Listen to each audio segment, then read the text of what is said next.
ایک حدیث میں ہے کہ قیامت کے دن کچھ لوگ قبروں سے ایسے اٹھائے جائیں گے کہ ان کے منہ میں آگ بھڑک رہی ہوگی۔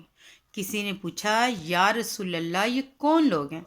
تو آقا دو جہاں صلی اللہ علیہ وسلم نے ایک آیت پڑھی جس کا ترجمہ یہ تھا کہ جو لوگ یتیموں کا مال کھاتے ہیں وہ اپنے پیٹ میں آگ بھرتے ہیں۔ شب معراج میں نبی پاک صلی اللہ علیہ وسلم نے ایک قوم کو دیکھا کہ ان کے ہونٹ اونٹ کے ہونٹوں کی طرح بڑے ہیں۔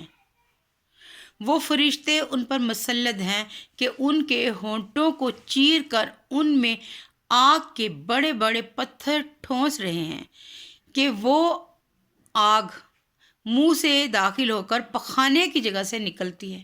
استغفر اللہ۔ وہ نہایت آزاری سے چلا رہے ہیں۔ یا رسول اللہ نے حضرت جبرائیل علیہ السلام سے دریافت کیا کہ یہ کون لوگ ہیں؟ تو انہوں نے فرمایا یہ وہ لوگ ہیں جو یتیموں کا مال جو یتیموں کا مال ظلم سے کھاتے ہیں، ان کو آگ کھلائی جا رہی ہے۔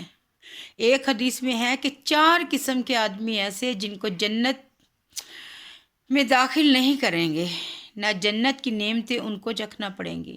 ایک وہ جو شراب پیتا ہے، دوسرا وہ جو سود خور ہے، تیسرا وہ جو شخص ناحق یتیم کا مال کھائے، اور چوتھا جو والدین کی نافرمانی کرے۔ اپنے معاشرے پہ نظر دوڑائیں، بہت ظلم ستم ہو رہا ہے، یتیموں کا مال، بے حق لوگوں کو مارا جا رہا ہے۔ اگر آپ کوئی چھوٹی سی بات کریں، کوئی حدیث سنا دے، تو نہ جانے کسی کے دل میں کیسے ہماری بات اتر جائے۔ پلیز صدقہ جاریہ سمجھ کے ویڈیو کو لائک اور شیئر ضرور کیا کریں۔